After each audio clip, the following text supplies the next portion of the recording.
যুবকদের নাতিদের বিবাহ করানোর জন্য মুরব্বিয়ানে কেরাম গুলো যাইতেছে।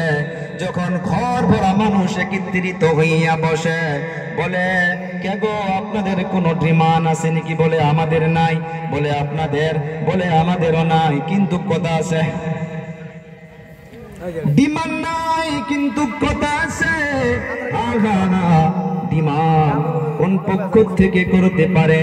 ডিমান্ড স্ত্রীর পক্ষ থেকে ওইটাই করতে পারে যার নাম হইতেছে দেনমোহর। দেনমোহরটা চাইতে পারে। কথাগুলো বুঝবেন। আলোচনার মাধ্যমে বসে গেল। এই যে মুসিবত, স্বামী স্ত্রীর মাধ্যমে যে ঝগড়া শুরু হয় রে বাবা, আমি কিন্তু উদাহরণ শুরু করেছি কুয়ার পানি দিয়া। যে কুয়ার পানি গন্ধ করে, শুধু পানি উঠায়, কুয়া থেকে ব্যাংটা তুলি ফেলে দেয় না। এই যে প্রথম দিন থেকে আমার আপনার কতগুলো ভুল শুরু হইয়া যায়। খেয়াল করবেন রে যুবক, আমার আব্বু জানেরা আপনারাও ধ্যান দিবেন, দাদু জানেরা আপনারাও ধ্যান দিবেন। সবাই যখন একত্রিত হইয়া বসে গেল, এখন আলোচনা শুরু হইতেছে যে ডিমান্ড নাই, ডিমান্ড নাই। দেনমোহরের বিষয়ে আলোচনা করো। বলে কত? বলে 5,50,000 টাকা। কয় না? 5,50,000 টাকা। বলে না, কিছু কমাকমি যদি করা যায়। বলে চলো 2 লাখ টাকা করো।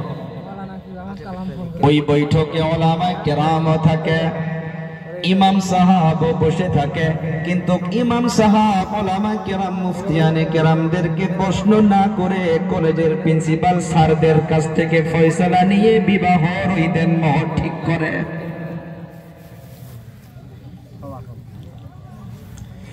এখন দেনমোহর ঠিক হওয়ার সময় 2 লাখ টাকা ফাইনাল হইয়া গেল।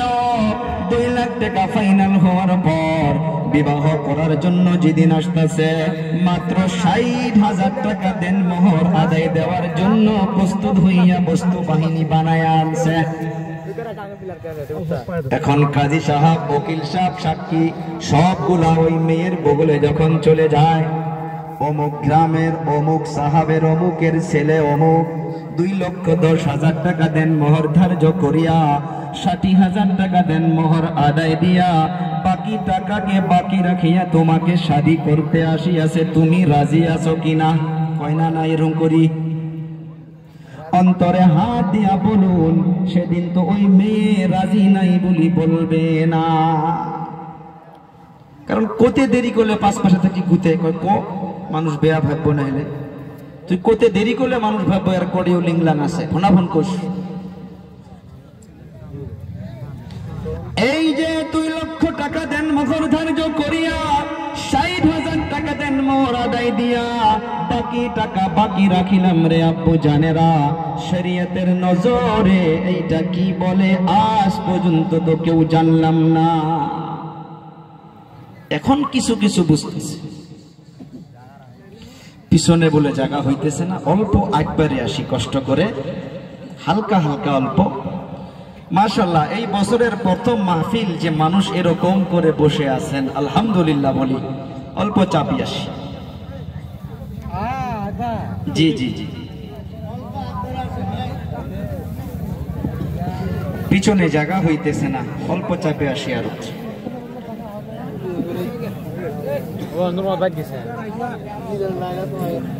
আপনারা প্যান্ডেল বড় রাখা লাগছিল, ছোট করে দিচ্ছেন কে? কষ্ট পাবে তো মানুষগুলো, কোথায় দাঁড়ায় থাকবে ভাই? এই যে এইদিকেও আছে খালি জায়গা, এইদিকে আসো কিছু। জি, আমরা আওয়াজ না করি, সময় নাই, 10টা বেজেই গেল। দেখেন পয়েন্ট, মেইন পয়েন্টের আলোচনাগুলো করে আমি বিদায় হয়ে যাবো ইনশাআল্লাহ। জি জি জি জি, বসার জন্য সুবিধা করে দেন। জি ভাই, হাল্লা করবেন না, হাল্লা করবেন না। এদিকে এই সাইডে কিছু জায়গা আছে, ওনাদেরকে নিয়ে আসো। এই সাইডে বক্সের এইদিকে, এদিকে কিছু আছে জায়গা। হ্যাঁ ভলান্টিয়ার ভাইরা, তোমরা একবারে দাও। এই যে কানিতে মানুষ জায়গা আছে, এখানে 8-10 জন মানুষ ঢুকবে। আর মানুষ একটু আগবারে আসতে গেলো অসুবিধা আসছেও তো কম আসে না, কিন্তু এইদিকে যে সাইডে একটু জায়গা আছে। হ্যাঁ জি জি জি, দেখা যাক। এখন না হইলে লাস্টে উপায় নেই, ওখানে বাহিরে দাঁড়াইয়া বা ওখানে কিছু বিছাইয়া দেন, মাইকের আওয়াজে শুনবে নাকি। বারবার আর কষ্ট দেওয়া মুনাসিব না। বসে গেছেন আপনারা, তো চলো আলোচনায় চলি। আল্লাহ করবেন না, আল্লাহ করবেন না। দেখেন কি ছিল যে 60,000 টাকা আদায় দিলাম।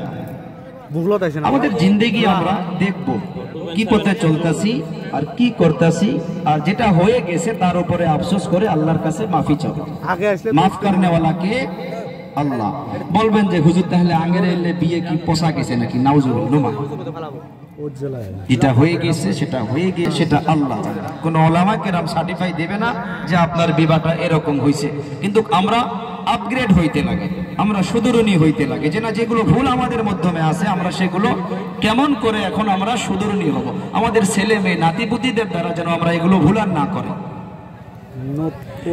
60,000 টাকা যে দেনমোহর আদায় দিলাম, বাকি টাকা যে বাকি থাকলো, এর দ্বারা শরীয়ত বলতেছে যে কিবা কারণে স্ত্রীর আগে যদি ওই হাজবেন্ডের ইন্তেকাল হয়ে যায়, দেনমোহরটা যে বাকি আছে হাজবেন্ডের জানাজা হওয়ার আগে, জানাজা হওয়ার আগে স্বামীর মাল দৌলত থেকে, গাড়ি আছে, বাড়ি আছে, টাকা জমা আছে, ব্যাংকে আছে, বাইক বিক্রি করে হলেও সর্বপ্রথম তার আল বংশ বুনিয়াদ ওই স্ত্রীর হাতে যেন তার দেনমোহরের টাকাটা দিয়া দেয়, তারপর যিনি দাফন কাফন করে কবরের হাওয়ালা করে।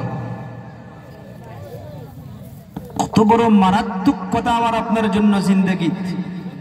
কিন্তু যুবক, আজ এই যে আল্লাহ তাআলা আদম আলাইহিস সালামকে কি বলল যে দাঁড়া, হাওয়ার দিকে হাত বাড়াইতে পারবি না। হ্যাঁ, ওই সময় হাত বাড়া যখন তুমি দেনমোহর দাও। এখন চলি আমাদের সমাজের বিবাহর মাধ্যমে।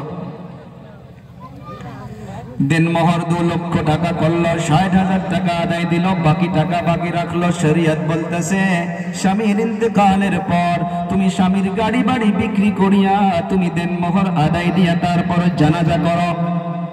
এখন 2 লক্ষ টাকা দেনমোহর ধার্য করিয়া বাকি টাকা যে বাকি রাখলো, ওই রাত্রর মাধ্যমে স্ত্রীর বাড়ির থেকে একটা 40,000 টাকা দামি পালেং, আবার 40,000 টাকা দামি ডাউনলোড, আবার এমন বাড়ি হইলে বাইকও চায়, বাইকও নিয়ে আসে। আল্লাহ তাআলা বলতেছে রে বান্দা, তুমি তোমার স্ত্রীকে দাও, তুমি দেনমোহর দিয়া স্ত্রীকে নিয়ে আসো, নাকি তুমি স্ত্রীর বাড়ি থেকে নিয়ে আসো? উল্টা হইছে না? আল্লাহ তাআলা বলল তুমি দেনমোহর দাও, দেনমোহর দাও। আমি আপনি করতাছি, দেনমোহর না দিয়া জাহেজ নিয়ে আসতাছি, জাহেজ নিয়ে আসতাছি। সমাজের মাধ্যমে লক্ষ্য করে দেখুন রে আব্বু জানেরা, কত গরিব গরিব ঘরের মেয়েগুলো যুবতী হইয়া আছে, কিন্তু দেনমোহর রেডি করতে না, জাহেজ না পাওয়ার জন্য, টাকা পয়সা ভালো করে জমা করা না পারার জন্য বড় বড় যুবতী বোনগুলোর বিবাহ হইতেছে না। অনেকগুলো যুবক চিন্তা করে যে বিবাহ করার পর আমি আমার স্ত্রীকে ভালো বানাবো, বিবাহ করার পর আমি আমার ফ্যামিলিটাকে সুখময় বানাবো। না রে বাবা না, আল্লাহর নবী বলে গেল রে আমার উম্মতের দল, তুমি এখনো যদি বিবাহ করো নাই, তুমি 4টা জিনিস দেখে বিবাহ করো। ওই 4টা জিনিসের মাধ্যমে তুমি একটাকে বেশি প্রাধান্য দিও। বউ দেখবে চাই না আমরা কি কি জিনিস দিয়ে আমরা বিয়ে করাম, বেড়া বেটিক নাতি পুতিক ওরে গোবে নিচ্ছি। আল্লাহর নবী সাল্লাল্লাহু আলাইহি সাল্লাম বলল যে মানুষ দেখে 1 নাম্বার কত খুবসুরত, কত বিউটিফুল দেখা যায়। 2 নাম্বার হইতেছে সে কত বড় মালদার ঘরের মেয়ে। 3 নাম্বার দেখতে লাগবে তার খানদান কেমন উঁচা, তার খানদান কেমন বড়। 4 নাম্বার হইতেছে সে কত বড় দিনদারি, কত বড় দিনদারি। আল্লাহর নবী সাল্লাল্লাহু আলাইহি সাল্লাম বলল, ও আমার উম্মত, এই 4টা জিনিসের মাধ্যমে তোমরা 3টা জিনিস তালাশকে প্রাধান্য দিও না। যে মেয়ের ভিতরে দিনদারি পাবা সে মেয়েকে প্রাধান্য দিয়ে তোমরা বিবাহ করে নিয়ে আসো। তোমরা জিন্দেগির মাধ্যমে ফ্যামিলিতে শান্তি পাবা। দিনদারিকে প্রাধান্য দেওয়ার জন্য আল্লাহর নবী বলছেন। আল্লাহর নবী সাল্লাল্লাহু আলাইহি সাল্লাম বলছে যে শোনো, একটা নেক সন্তানের জন্য তোমরা কবে থেকে প্রস্তুতি নিবা? নবী আমার বলে গেল, রে আমার উম্মত, একটা নেক সন্তানের জন্য, একটা ভালো বেটা বেটির জন্য তোমরা বিবাহর পর থেকে প্রস্তুতি নিলে চলবে না। তোমাকে বিবাহ করার আগ থেকে সেটা নিয়ত করতে হবে। আর ওই নিয়ত করে করে তোমরা নেক মেয়ে তালাশ করতে হবে। যে ঘরের মেয়ে বেশি দিনদার, যে ঘরের মেয়ে বেশি নেককার, ওই মেয়েকে তোমরা বিবাহ করে নিয়ে আসো। ওই মেয়ের পেটের মাধ্যমে আল্লাহ তাআলা যেটা সন্তান দিবে সেটা নেককার হবে। হযরতে ওমরের দরবারে একজন ব্যক্তি গিয়েছে সন্তানের নামে বিচার দেওয়ার জন্য। সন্তানকে সাথে হাত ধরে নিয়ে গেছে। নিয়ে যাওয়ার পর বলতেছে, ও খলিফাতুল মুসলিমিন, আমার সন্তান আমার কথা শোনে না। সন্তানকে বোঝাও, বিচার করো। হযরতে ওমর, যে ওমর একদিন রাস্তা দিয়ে গেলে 40 দিন পর্যন্ত শয়তান ওই রাস্তা দিয়ে যাইতো না। সুবহানাল্লাহ বলি। এত রাগান্বিত ছিলেন। সে ওমরের দরবারে একটা বাবা গেল বিচার দেওয়ার জন্য সন্তানের নামে। হযরতে ওমর বিচার যখন শুনল, সন্তান এখন বলতেছে, ও হুজুর, আমার আব্বা বিচার দিছে, ঠিক আছে, আমার আব্বার বিচার আপনি করার আগে আমারও কিছু কথা আছে যেটা আব্বার নামে। আজকে তো আমরা যারা বাপ হইছি আমরা মনে করি যে খালি বেড়া বেড়ি গুলের দোষ, খালি বেড়া বেড়ি গুলের দোষ, বেড়া বেড়ি গুলের দোষ। ভাবি না আমরা এটা? হযরতে ওমরের দরবারে ওই বাচ্চা বলতেছে, ও খলিফাতুল মুসলিমিন, আব্বা যেমন করে আমার নামত বিছেদ দিল, আমারও কথা আছে, শোনা রাখবো। হযরতে ওমর অবাক হইয়া গেল। কোন মানুষ আজ পর্যন্ত আমার সম্মুখে এমন করে কথা বলতে পারে নাই। সন্তানকে বলতেছি, রে বাবা, বলো বলো বলো, তুমি কি বলতে চাও বলো। হযরতে ওমরকে বলতেছে, ও হুজুর, আমার আব্বা যে আমার নামে বিচার দিল, বিচার দিল।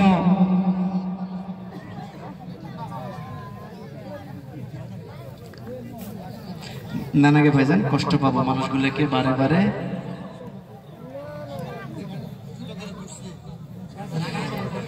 হব এর বেশি আর মানুষ কষ্ট পাবো। যে হোক যে হোক যে হোক, তার মানে না বাইরে অলপ অসুবিধা হবে না, ওই জন্য কমিটি অলপ টেনশনত পড়ে গেছে। ওখানে বসবেন না দিলেও তো বেয়া পাবো, ওটা টেনশনত বারবার আসি আছে আর কি হব। তো দেখো, হযরতে ওমরের দরবারত যখন সন্তান বলতেছে, হুজুর, আমার কথা হইল, আমি নবীর জবানে মুবারকের দ্বারা শুনেছি যে পৃথিবীর জমিনে একটা নেক সন্তানের জন্য সর্বপ্রথম কি করতে হয়। হযরতে ওমরকে বলতেছে, ও হুজুর, আমার আব্বাকে প্রশ্ন করে দেখুন, নবী তো বলে গিয়েছে যে বিবাহ করার আগে তোমরা মেয়ে তালাশ করো, মেয়ে তালাশ করো। যে মেয়ের ভিতরে তোমরা দিনদারি বেশি পাবা, ওই মেয়েকে প্রাধান্য দিয়ে তোমরা বিবাহ করে আনবা। ও হুজুর, আমার আব্বুকে প্রশ্ন করে দেখুন, আমার যিনি আম্মা যান, আমার আব্বু যে বিবাহ করেছে, আমার আম্মু হইল একটা মূর্তি অগ্নি পূজা করেনেওয়ালা বাড়ির মেয়ে। বাফে বেড়ার নামত কিন্তু বিছেদ দিবের গেছে কার? হযরতে ওমর। কার? হযরতে ওমর। হযরতে ওমরকে সন্তান বলতেছে, হুজুর, আমার বিচার করার আগে আমার আব্বার নামের কথাগুলো শোনো।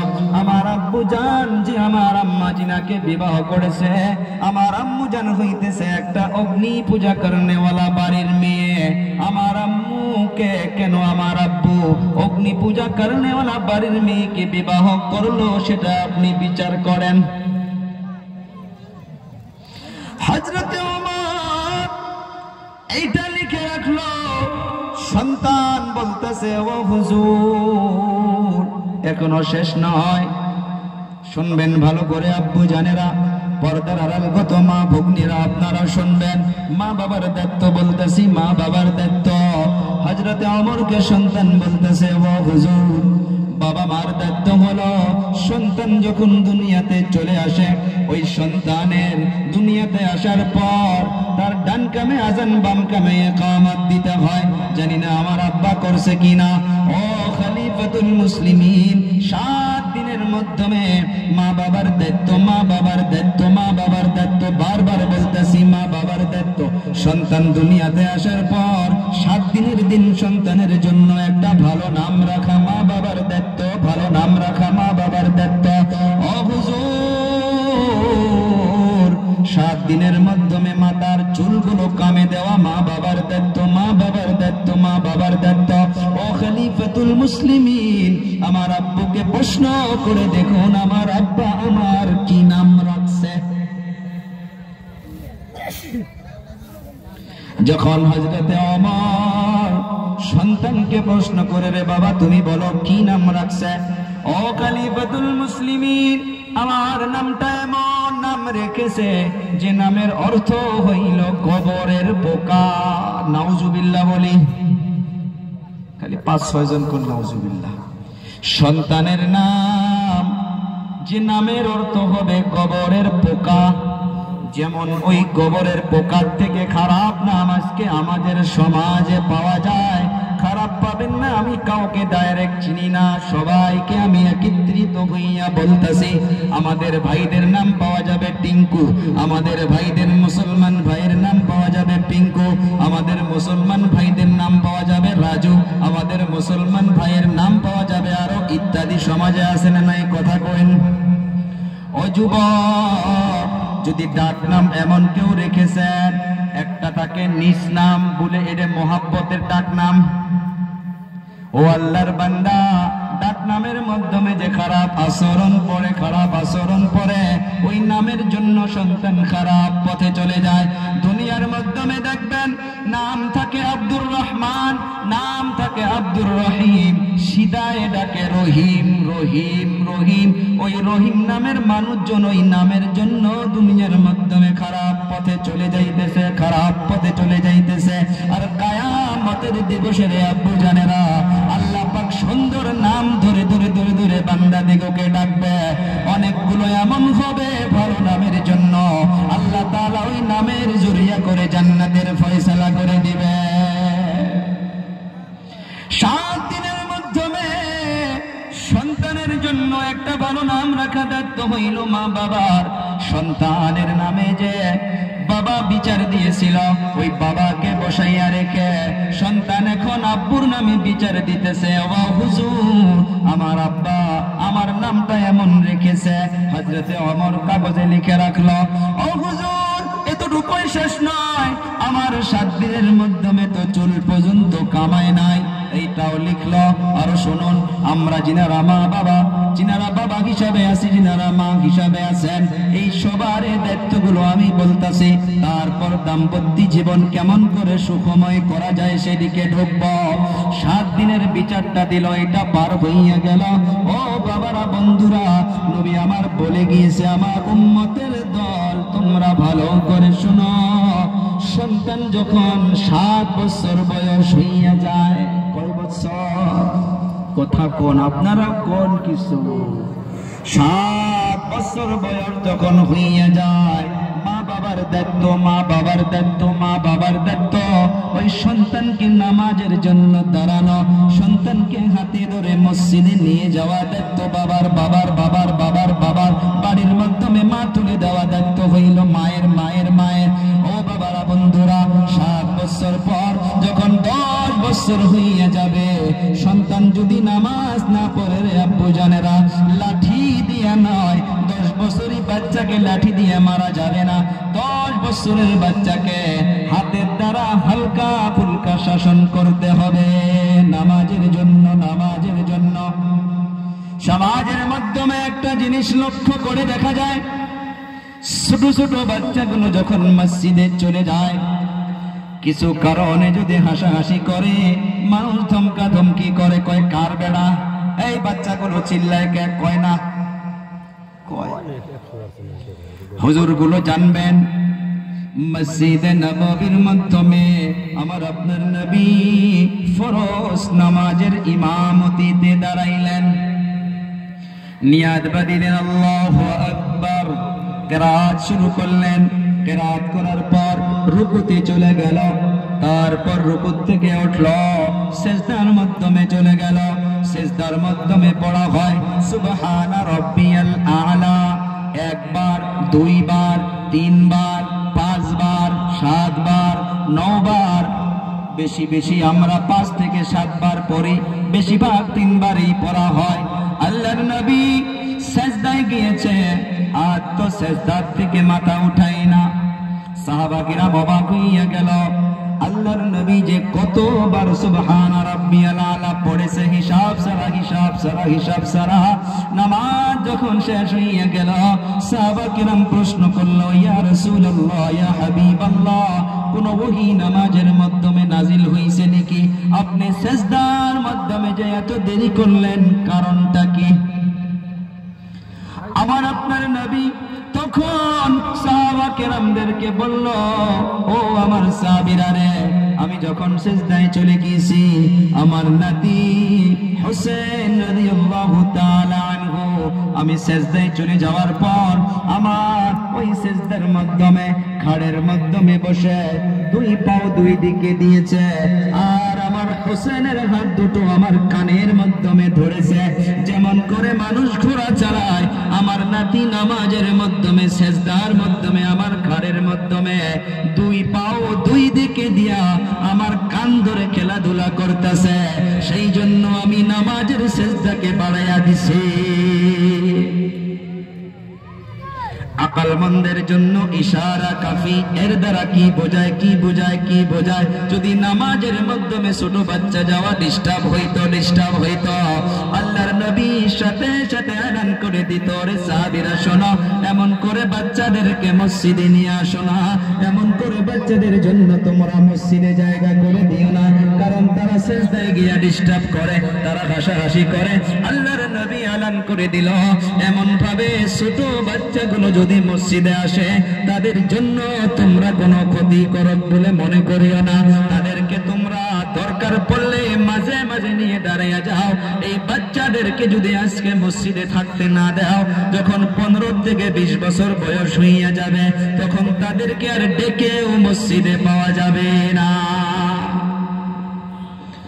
ও আমার বাবারা, বন্ধুরা, কোন জায়গার মাধ্যমে কিতাবে পাওয়া যায়, মসজিদের মাধ্যমে মদিনার ছোট ছোট বাচ্চাগুলো নামাজের সময় ছাড়া তারা মসজিদে গিয়া তীর ধেনু খেলতো।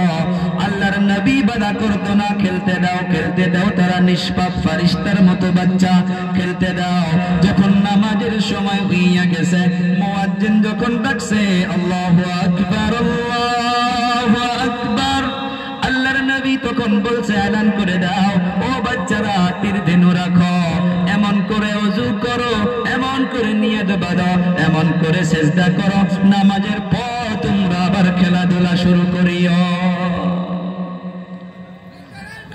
হযরতে ওমরের দরবারে চলি, ওই মেন জায়গায় ওমরের দরবারে এই বাচ্চা বলতেছে, ও হুজুর, আমার আব্বুকে প্রশ্ন করে দেখো, আমার 7 বছর বয়স নয়, 10 বছর নয়, আজকে তো আমি পড়াই 20 বছর বয়স হইয়া গেল, একটা দিনও কি আমার আব্বা আমাকে আল্লাহ এবং আল্লাহর রাসূলের পরিচয় করাইছে নাকি? আমার আব্বুকে প্রশ্ন করে দেখো, আমার আব্বু একবারের জন্য মসজিদে ডাকছে নাকি? তাহলে মসজিদে নিয়ে যাওয়া দায়িত্ব কার? মা বাবা। হযরতে ওমর মাথাটা নষ্ট হইয়া গেল, গুসা উঠে গেল, কাগজটা এমন করে নিয়া ওই সন্তানের বাবাকে বলতেছে, তুমি এখান থেকে যাবা না আমি দাঁড়াবো। কাকে বলতেছে? বাবাকে। ও বাবা তুমি যাও, সর্বপ্রথম গিয়ে তোমার দায়িত্বগুলো তুমি পালন করো, তারপর সন্তানের নামে তুমি বিচার দিতে আসিও। আজকের তারিখে সমাজে দেখা যায় সন্তান কথা শোনে না। ও বাবা, সন্তান যে কথা শোনে না, এর জন্য আমার আপনার দায়িত্ব কি কেমন ভাবে সন্তান দিগকে বলতে হবে।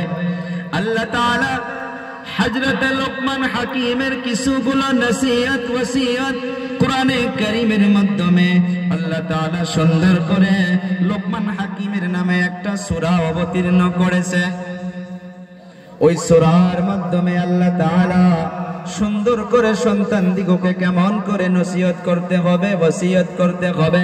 লোকমান হাকিম একটা জিনিস মনে রাখবেন, একটা হইছে নলেজ, একটা হইতেছে শিক্ষা, ইলম, এডুকেশন, আর একটা হইতেছে হিকমত। কিন্তু দুটা জিনিস আলাদা আলাদা। মানুষের নিকটে ইলম আছে, শিক্ষা আছে, কিন্তু কেমন করে পেশ করতে হবে এটা তার ভিতরে নাই। সে এটা মানুষকে বলতেও পারবে না, বুঝাইতেও পারবে না। হযরতে লোকমান উনি একটা গোলাম ছিলেন, একজনের বকরি চড়াইতো। কিন্তু মানুষ, উনি যখন বকরি চড়াইতে দিয়ে এক জায়গায় দাঁড়াইয়া থাকতো, মানুষ লোকমানের নিকটে চলে আসতো লোকমানের কাছে ভালো ভালো কথা শোনার জন্য। একদিন বাদশাহ অবাক হইয়া গেল যে আমি মালিক, মানুষ আমার নিকটে আসে না, বাট লোকমানের নিকটে যায়, কারণটা কি? মানুষকে প্রশ্ন করছে, মানুষগুলো বলছে যে বাদশাহ সালামত, আপনার গোলামের ভিতরে অনেকগুলো ভালো ভালো কথা পাওয়া যায়, হিকমত পাওয়া যায়। তো বাদশাহ লোকমানকে প্রমাণ করার জন্য একদিন ডাকছে, ও লোকমান, আজ আমি তোমাকে প্রমাণ করব। প্রমাণ? বলে হুজুর বলুন কি করতে হবে? বলে ওই যে বকরি রয়েছে, তুমি একটা ছাগল জবাই করো। বলে ঠিক আছে, করলাম। ছাগলটা জবাই করার পর ওই ছাগলের মাধ্যমে অল বডির ভিতরে সবার থেকে যেটা ভালো অংশ, ওরকম ভাবে ভালো জায়গার থেকে ভালো দুইটা জায়গার দুইটা অংশ নিয়ে আসো। হযরতে লোকমান একটা বকরি জবাই করলো। জবাই করার পর দুটা অংশ, একটা নিয়ে আসলো জিহ্বা কেটে, আর একটা নিয়ে আসলো হাড়, দিল। দুইটা নিয়ে এসে লোকমানের সম্মুখে পেশ করে দিল। জি জি বাদশাহ দেখে, বাদশার সম্মুখে রাখার পর বাদশাহ বলছে ঠিক আছে। লোকমান হাকিমকে আবার বলল, ও লোকমান, তুমি আর একটা বকরি জবাই করো। আর একটা বকরি জবাই করার পর ওখান থেকে এমন ভাবে তুমি খারাপ অংশ যেটা তার ভিতরে দুটা অংশ নিয়ে এসে পেশ করো। লোকমান হাকিম আগের মতো করিয়া সেম ভাবে জিহ্বাটা কাটলো, আর দিলটা কেটে প্লেটের মাধ্যমে নিয়ে এসে বাদশার সম্মুখে রেখে দিল। বাদশাহ বলে, রে লোকমান, আমি অবাক হইয়া গেলাম। আমি এতদিন মনে করতাম যে মানুষ বলতো তোমার ভিতরে অনেক হিকমত আছে, নলেজ আছে, অনেক বুদ্ধিমান তুমি। আজকে তো দেখলাম তোমার ভিতরে কোনো ধরনের বুদ্ধি নাই। বলে, ও বাদশাহ সালামত, কেন? বলে, এই জন্য তোমাকে আমি সর্বপ্রথম বললাম যে তুমি বকরার ভিতর থেকে সব থেকে ভালো অংশ তুমি দুটা নিয়ে আসবা। তুমি আগের বারও জবান জিহ্বা আর দিলকে নিয়ে আসছো, আর পরের বার যখন বললাম তুমি সবার থেকে দুটা খারাপ অংশ নিয়ে আসবা, ওইবারও তুমি জিহ্বা আর দিলকে নিয়ে এসে হাজির করছো। তখন লোকমান হাকিম বলে, ও বাদশাহ সালামত, আমার মাথার মাধ্যমে এটা এসে গেল, একটা জন্তু হোক বা একটা মানুষ হোক, তার ভিতরে সবার থেকে দুটা ভালো অংশ হইতেছে একটা জবান জিহ্বা জিহ্বা, আর একটা হইতেছে তার দিল হাত। সেই জন্য আমি এই দুটাকে রেখে দিয়েছি। আর একটা মানুষের ভিতরে সবার থেকে খারাপ জিনিস হইছে তার জিহ্বা আর তার হাত। এই হাত আর জিহ্বা যদি খারাপ হইয়া যায়, তার ওর বডি খারাপ হইয়া যায়। হযরতে লোকমান হাকিমকে বাদশাহ সালামত বলল, রে লোকমান, আজ আমি তোমাকে প্রমাণ করলাম নিশ্চয় তোমার ভিতরে অনেকগুলো প্রজ্ঞা আছে, হিকমত আছে, বুদ্ধি আছে। তোমাকে আর গোলামি করতে হবে না। আমি এই মুহূর্তে তোমাকে আজাদ করে দিলাম। তুমি যাও যাও যাও, তুমি মানুষকে ভালো ভালো কথা বলো, তুমি হিকমতের কথা বলো, তুমি মানুষকে ভালো ভালো প্রজ্ঞাগুলো তুমি জানাইয়া দাও। ওই লোকমান হাকিম কথা চলতেছিল, সন্তানকে আমি আপনি কেমন ভাবে বুঝাবো। হযরতে লোকমান সন্তানকে বলতেছিল, হযরতে লোকমানকে যে আল্লাহ তাআলা হিকমত দিল, আমি আগেই বললাম নলেজ আর কথা মানুষকে পেশ করা ক্ষমতা, দুটা যখন একত্রিত হইয়া যায় এর নাম হয়ে যায় হিকমত। আর এই যে দিনের দাওয়াত, আল্লাহ তাআলা কিন্তু আমার আপনার নবীকেও বলেছে, ও পয়গম্বর, মানুষকে এমনি দাওয়াত দিলে হবে না, মানুষকে এমনি বয়ান করলে চলবে না। আল্লাহ তাআলা কোরআনে জানাইয়া দিলেন, উদউ ইলা সাবিলি রাব্বিকা বিল হিকমা ওয়াল মাউইযাতিল হাসানাহ।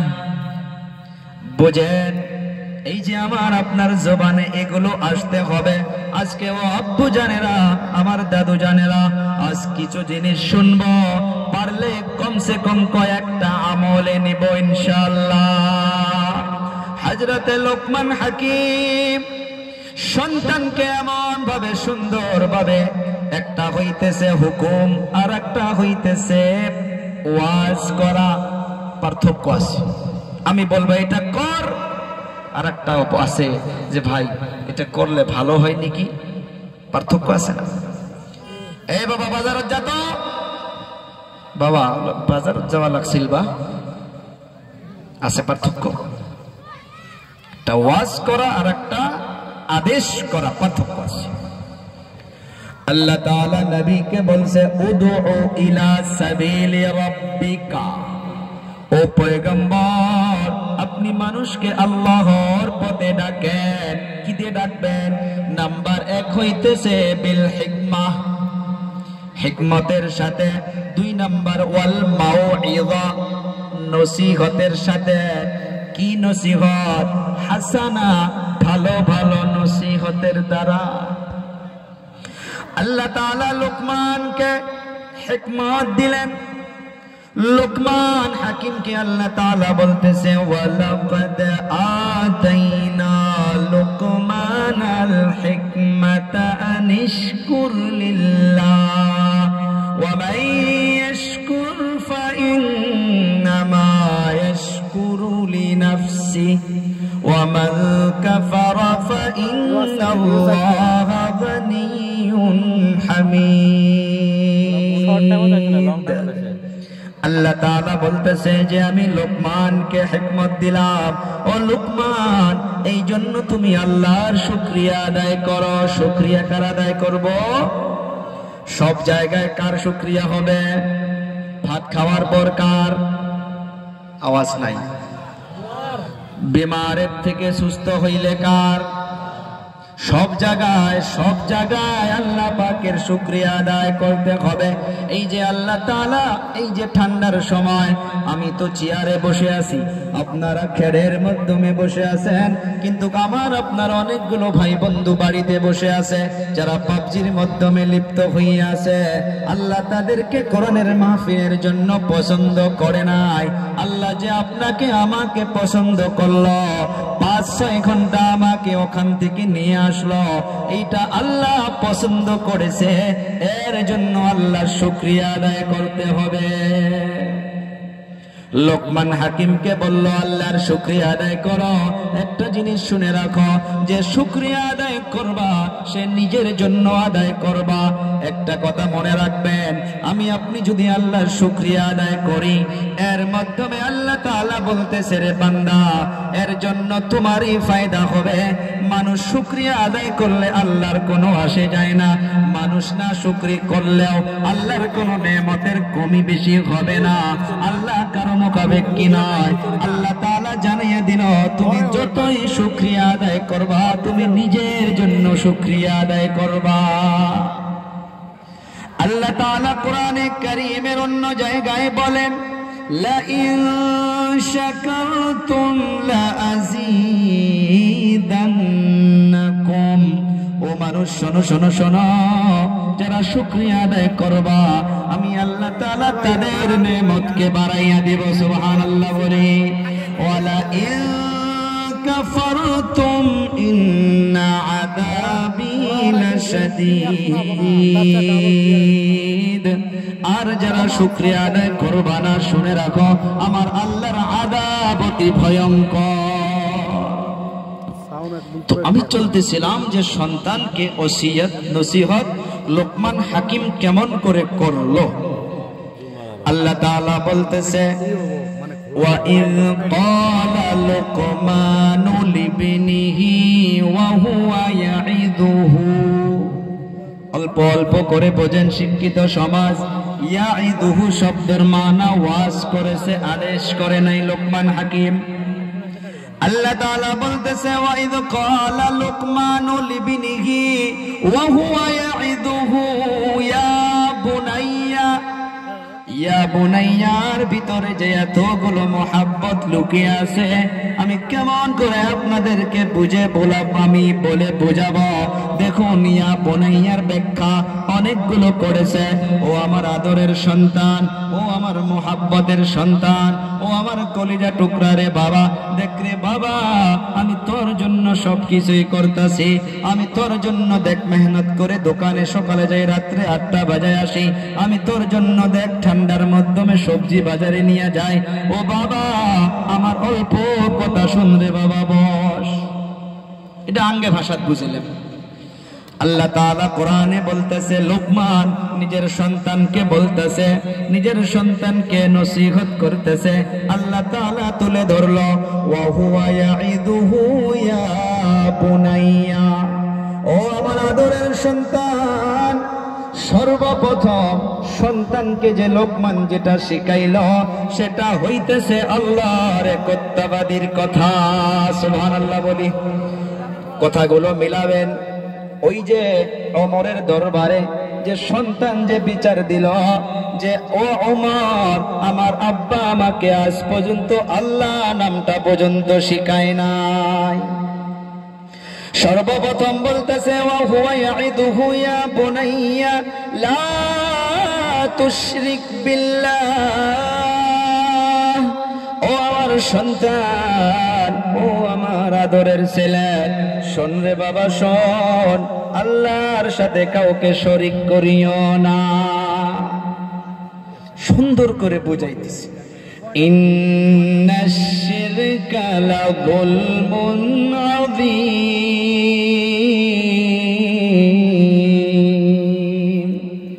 সন্তানকে নিকটে বসাইয়া নিয়া সুন্দর করে বুঝাইতেছে, রে বাবা, শোন রে বাবা, শোন, আল্লাহর কাছে কাউকে শরীক করিস না, কারণ শিরিক হইতেছে অনেক বড় মারাত্মক গুনাহ। যেমন করে ইব্রাহিম নবী, উনি ওনার সন্তানকে বলতেছিলেন, একটা মেসেজ এখানে আরো নিবেন, বাবা হইয়া ডাইরেক্ট সন্তানদের উপরে কোনো ফয়সালা ডাইরেক্ট এমনি নিবেন না, পরামর্শ মশওয়ারা করেন। ছেলে বড় হইয়া আছে, আপনি ঠাস করে সন্তানের উপরে কোনো হুকুম চাপাইয়া দিয়েন না, ডাইরেক্ট একটা ফয়সালা করেন না। আবার সন্তান দিগকেও বলি, রে বাবা, আব্বা মা যদি কোনো ফয়সালা করে নেয়, সেটাও আপনারা রিপ্লাই করে দেন না। কিন্তু বাবাদেরকে বলতেছি, মাদেরকে বলতেছি, নবীদের কাছে শিখতে হবে। ইব্রাহিম নবী যে আল্লাহর কাছে সন্তান চাইতে চাইতে চাইতে চাইতে বুড়া অবস্থায় আল্লাহ তাআলা ইসমাঈলকে দিয়েছেন। শুনছি তো না? ইসমাঈলকে দেওয়ার পর কত আদরের ছেলে হবে ভালো করে জানেন।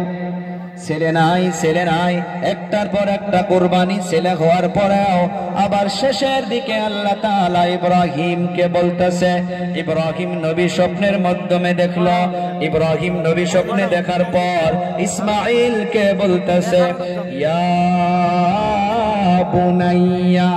দেখো এখানেও ইয়া বুনাইয়া, ও আমার আদরের সন্তান। ইয়া বুনাইয়া ইন্নী আরা ফিল মানাম আন্নী আযবাহুকা ফানজুর মাযা তারা। আমার ভাষা বোঝা যায় তো না ভাইজান? পারলে হালকা আওয়াজ বাড়ায় দাও, তারমানে এই ফ্যানগুলো আমার বিষ করতেছে। আপনার আওয়াজ ঠিক আছে, অল্প বাড়ায় দেন। ইয়া বুনাইয়া ইন্নী আরা ফিল মানাম, বাস ইন্নী আরা ফিল মানাম। মানাম মানা হইতেছে স্বপ্ন, ফিল মানাম স্বপ্নের মাধ্যমে দেখলাম রে সন্তান কি, আন্নী আযবাহুকা, ও আমার কলিজা টুকরার সন্তান, আমি বাবা হইয়া স্বপ্নের মাধ্যমে দেখলাম আযবাহুকা, যে আমি তোমাকে জবাই করতেছি। বাবা সন্তানকে দেখতেছে যে স্বপ্নে জবাই করতেছে। কে? ইব্রাহিম নবী। কে? ইব্রাহিম। নবীদের স্বপ্ন ওহী, নবীদের স্বপ্ন আমার আপনার মতো স্বপ্ন নয়। ইব্রাহিম আলাইহিস সালাতু ওয়াস সালাম স্বপ্নের মাধ্যমে দেখার পর সন্তানকে বলতেছে, রে বাবা আমি স্বপ্নের মাধ্যমে দেখতেছি যে আমি তোমাকে জবাই করতেছি। ফানজুর মাযা তারা, তুমি বলো ও আমার কলিজা টুকরার সন্তান, তোমার কি রায়, তুমি কি বলতে চাও? এইটা আমার শোনানোর মকসদ ছিল। ইব্রাহিম স্বপ্নের মাধ্যমে দেখলো সন্তানকে জবাই করতেছে। রে বাবারা বন্ধুরা, এমনি ঠাস করে তলোয়ার নিয়ে ছুরি নিয়ে সন্তানকে জবাই করতে কিন্তু নিয়ে যায় নাই। সন্তানকে সুন্দর করে বলতেছে, রে বাবা আমি তো স্বপ্নের মাধ্যমে দেখতেছি যে তোমাকে জবাই করতেছি। ফানদুর মাযা তারা, তুমি বলো তোমার এখন কি রায়, তোমার এখন কি কমেন্টস, তুমি কি বলতে চাও রে বাবা, তুমি আমাকে বলো। ইসমাঈলও তো ইসমাঈল ছিলেন। ইসমাঈল আব্বু জানকে বলতেছে, ও আব্বু, ওলা ইয়া আবাতি আল মা তুমার। আল্লাহু আকবার বলি জোরে। ইসমাঈল আব্বু জানের কথা শুনে বলতেছে, ও আব্বু জান, ইয়া আবাতি আল মা তুমার, ও আব্বু জান আপনি আর দেরি করেন না, যেটা কামের জন্য হুকুম আল্লাহ আপনাকে করেছে আপনি আর দেরি করেন না, দেরি করেন না। ইয়া আবাতি ফাল মা তুমার, আপনি সে কামকে করেন আর দেরি করেন না। সাতাজিদুনি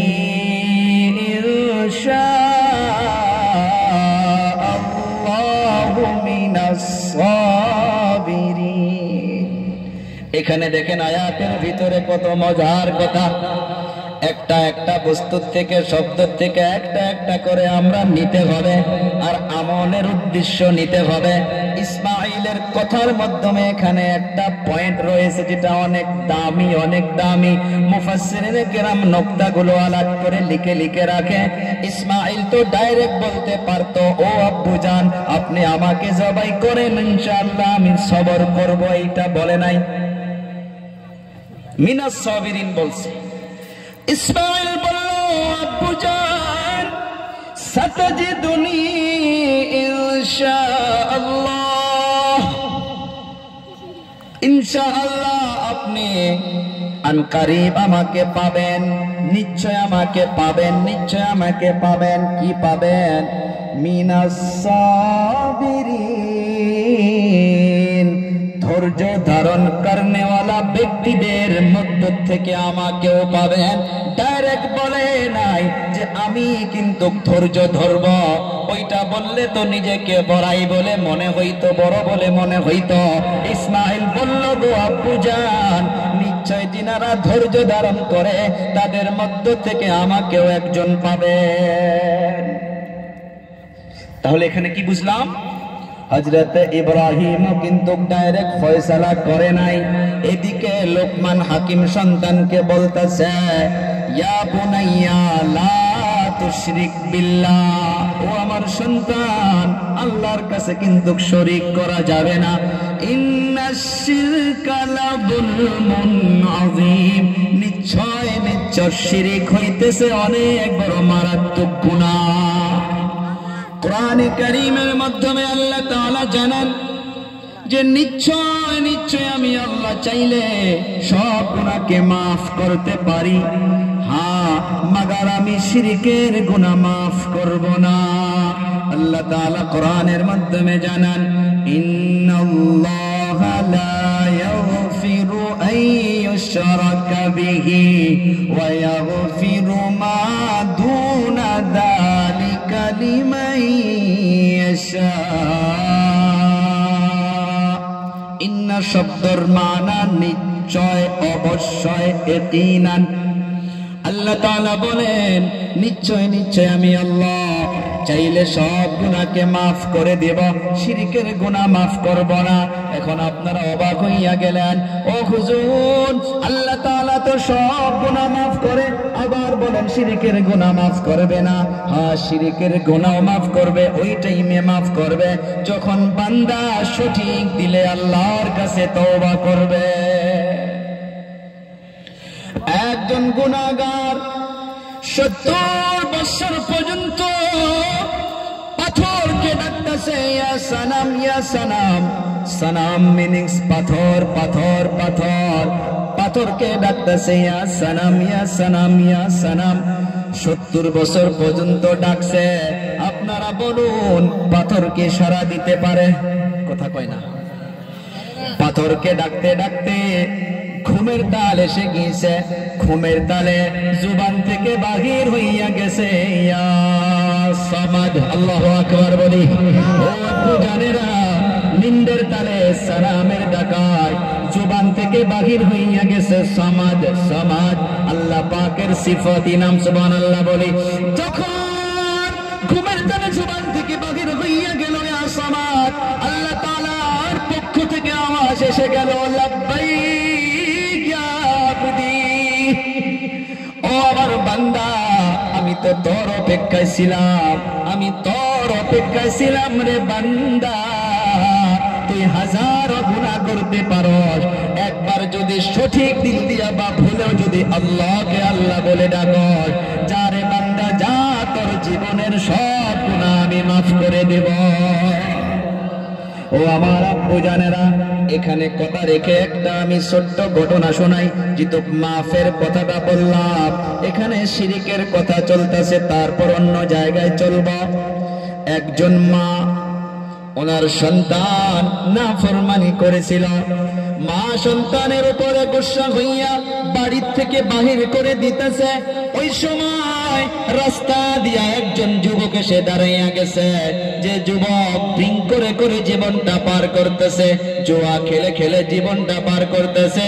আজকের তারিখে লাইটের প্রহরের প্রয়োজন হয় না, স্কুলে চলে যান, জঙ্গল বাড়িতে চলে যান, এই যে গজবের মোবাইল দিয়া দিয়া লুটু তার সব এই জায়গার মাধ্যমে যুবকগুলো খেলে না, নাই কর। ও বাবা বন্ধুরা, এই যুবক ওই ঘটনাটা দেখতেছে যে মা সন্তানকে বাড়ির থেকে বাহির করে দিতেছে, গোসা করে করে, যে আমি তোর মা, তুই তো আমার কথা শোনস নাই রে সন্তান, তুই আমার চোখের সম্মুখ থেকে আউট হইয়া যা। সন্তান মায়ের গুসা দেখে বাড়ির থেকে বাহির হইয়া গেল।